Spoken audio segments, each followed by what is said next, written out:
Do we have oxygen level within range? Yes. And what was the range again? It makes me actually feel unique, you know. And I hope other students have the same opportunity and go the same pathway, you know, so we can have a better community, as they say. So if we look at our chart again, is the patient's blood pressure within normal? Diastolic 60, your heart rate 67 over 100, and it's normal. I had the privilege to educate some of the students that come by the office. Many of them have come through our office to ask for volunteer work or to do some practicums in the respective areas that they're studying. So that sort of aroused my interest to be a local participant and help educate our kids for the community and their career path. What I'm hoping to do is contribute whatever knowledge I have in the years that I've had practicing medicine. Since my experience encompasses so much, dealing with nurses, pharmacists, other healthcare professionals, medical assistants, and the like, and to pass on as much of that experience as I can, or my associates can, to these children, and make it mean so much more than just, hey, I have a certification in this program, but more meaningful in that I have a very good clinical experience. I've actually have dealt with patients, treated patients.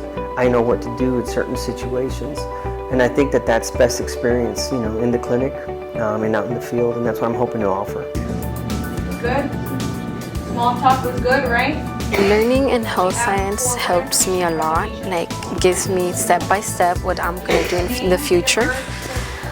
In the future, yes, I do want to go to college. As a career, I want to be a nurse to help others. When I was 6 years old, very young, I see these people, homeless people, and well, I was little, as I tell you.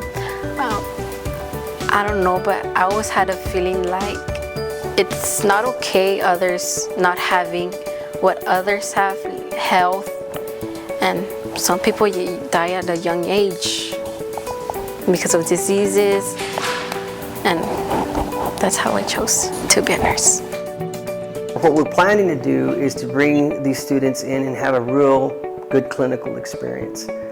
In my opinion, I feel that that is probably the most important aspect of this training, or any training for that matter. Whether you're becoming an MD or medical student, a PA student, nurse practitioner student, or a nurse, a CNA, all the certifications in the world may not define you as a good clinician, knowledge-wise or skill-wise.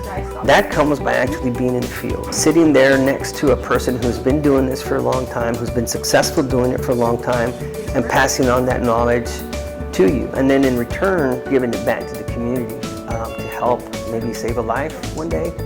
And that's my goal. The more hands-on we are with these kids, it's just such a different experience. I don't even know how to explain it. You take whatever book knowledge that they have and you put it into practice, but then the nuances of everything in between, what to look for, what to pay attention to, facial expression, skin color, etc.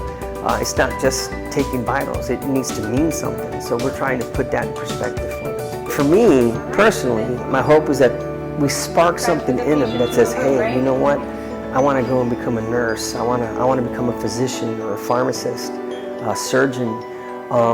And you get that by experience, as it happened with me. My first experience was in 3rd grade, going to an office, and all I did was talk to the doctor for an hour, not about my illness, but how he got where he got. And that's my hope, and try to hope, or hope that they would come back and participate in the community and offer care. I want others to know that when you do something today, it will help in your future and for someone else's future too. A pathway is important, so you don't get out of the path, and this pathway it will help me and others.